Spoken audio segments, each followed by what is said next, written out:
Hello, today we're going to talk about the process of cellular respiration. I have found that cellular respiration is one of the more difficult topics we cover in biology. It is a chemical process that takes place over 3 distinct stages with a lot of steps and moving parts. So I'm going to make another video that goes into detail about those stages and those steps, but today's video is just focusing on the process of cellular respiration and the reactants and products. Reactants are going to be the substances or materials that go into the chemical equation or process. These are like your ingredients in a recipe. The products are going to be the final outcome, what we're making at the end, what sort of the goal of the process is. So you can watch this video all the way through, or if you'd like, you can pause on each slide to fill out the notes found in the link and the description. So let's get started. So first off, what is cellular respiration? So it's the chemical process of breaking down glucose to produce multiple energy molecules known as ATP. So there's a lot going on that we have to explain here. Glucose is a sugar. So we are breaking down a food component, a sugar, and we're going to take the energy from that sugar and use it to make a lot of ATP, which are small molecules that release little bursts of energy that living organisms need. So from one glucose, there's going to be enough energy to make 34 to 36 ATP molecules. So chemical respiration is this really important process of how we actually make our food energy usable into energy that can do work for our cells, for growing, for reproduction, for all of the things that life needs to do that requires energy. So cellular respiration takes place in the organelle or cell part known as the mitochondria. You've probably heard the mitochondria is the powerhouse of the cell, and this is why. It is the location for where cellular respiration occurs, where we are making those usable energy molecules. So since this is a chemical process, it has a chemical equation. So here I have the chemical equation written out using the chemical formulas of each substance. We're going to go into a lot more detail about each one in the following slides. So we have the first one is C6H12O6. This is the chemical formula for glucose. You can see there I've represented it with some sugar cubes. Then we have oxygen, which is found naturally as O2, 2 oxygen atoms together. Oxygen is air, it's a gas, kind of hard to make a funky picture for it, but you can see there we have it as O2 listed underneath as well. These two make up the reactants. These are going to go into the chemical process. Then we have our arrow showing that the reaction is taking place. After this arrow, we have 3 products. The first is carbon dioxide. Again, this is another gas. It's in the atmosphere. I didn't have a clever way to show the gas, but here you have your carbon dioxide. Then we have a pretty famous one, H2O, which is water. So water is a product of cellular respiration. And then of course the main one we've been talking about, our energy molecule called ATP. So we're going to go through each one, kind of break down its importance and where it comes from or what it becomes during cellular respiration. So we're going to start with the reactants. The first reactant is glucose. So you see in the chemical formula, it says C6. That 6 means there are 6 carbons in this molecule. So it is a 6-carbon sugar, which you can see represented in that hexagon in the bottom corner. This is produced by a process called photosynthesis. So plants do this where they take solar energy and they can convert it into chemical energy. The chemical they convert it into is glucose. So plants make this. Animals and humans, we don't have the cell structures or organelles to do this process. So we have to consume or eat organisms that have glucose in them. So when you eat plants, like your fruits and vegetables, you can get glucose from there as a source. You can also get it passed through other organisms that have eaten plants. So glucose is made by plants but has to be consumed by animals. However, we all need it. This is the source of energy. So in this sugar, there's a lot of energy stored that we got from the sunlight. And we're going to use this energy to make those ATP molecules and to really drive all of the processes that require energy in cells.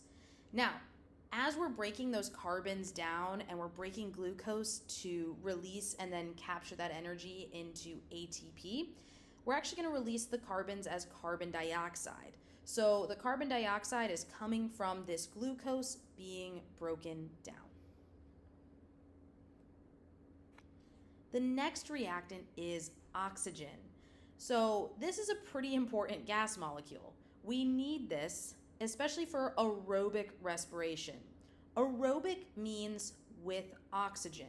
So when we do cellular respiration, we're going to use oxygen, making it an aerobic process. There are times we can use it without oxygen, and I'll talk about that later. But the reaction we're focusing on for most of today is aerobic. So oxygen can be taken in or produced by plants. That process of photosynthesis results in oxygen.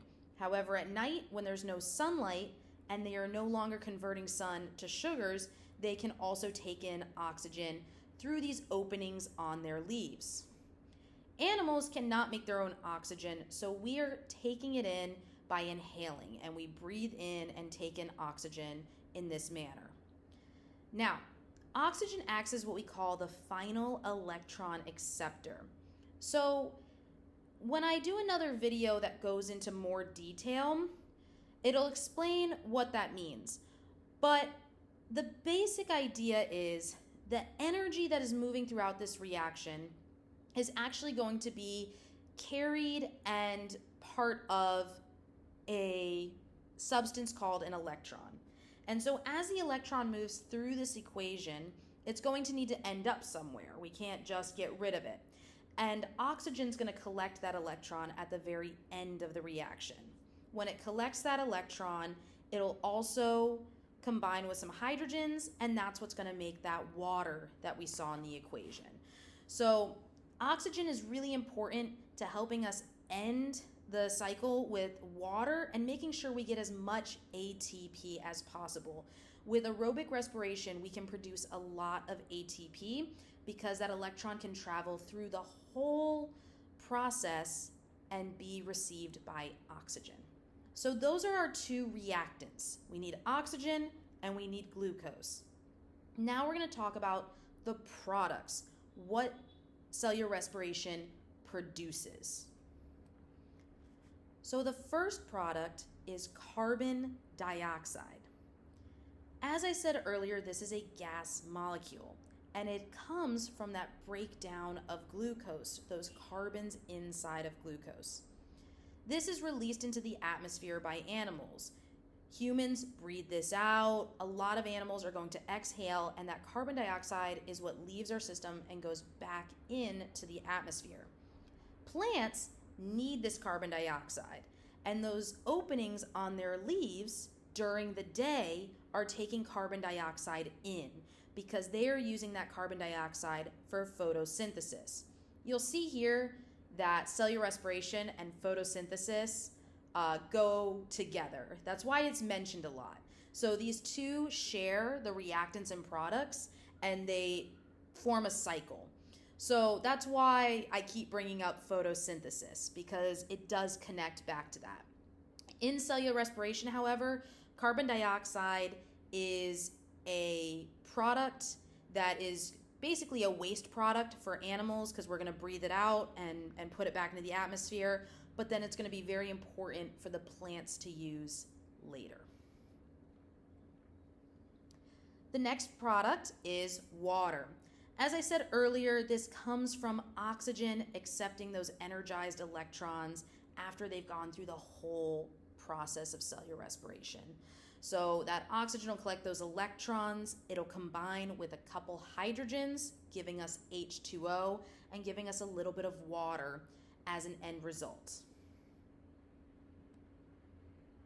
The final product and the main product of cellular respiration is ATP. This stands for adenosine triphosphate.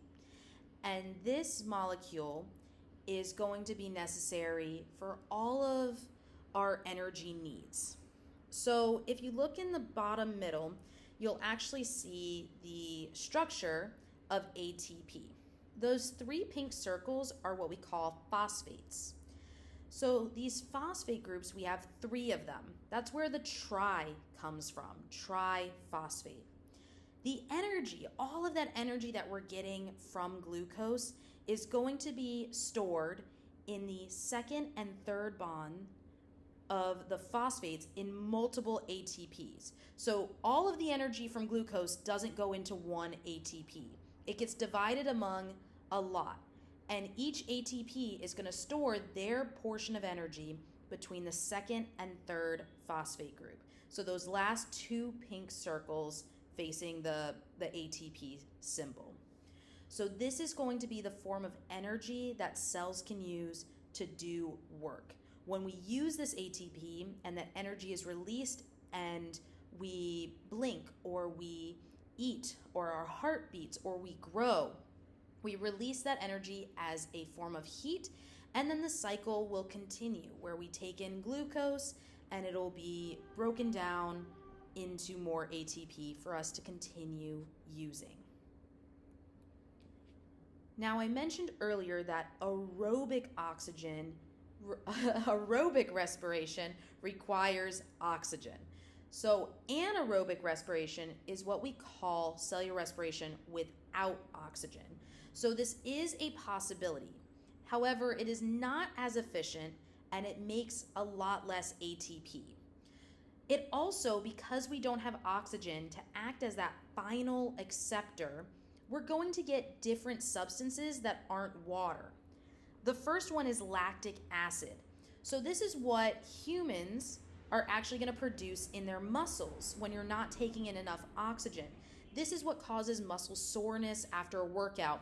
If you're running really hard, that sharp pain in your stomach could be a buildup of lactic acid because you're using a lot more energy than the oxygen you're breathing in is sufficient for. So lactic acid is this byproduct. Now, we can't make too much of it without it being harmful. So we get sore and we kind of go back and breathe heavier and start to rest. Bacteria, though, there are some bacteria that do really well without oxygen, and they are continuously producing lactic acid because that is how they have evolved to survive using anaerobic respiration. The organism called yeast, which you probably heard about in like bread products, actually produces alcohol when it does anaerobic respiration. So if yeast cells don't have oxygen, they're going to produce alcohol as a byproduct.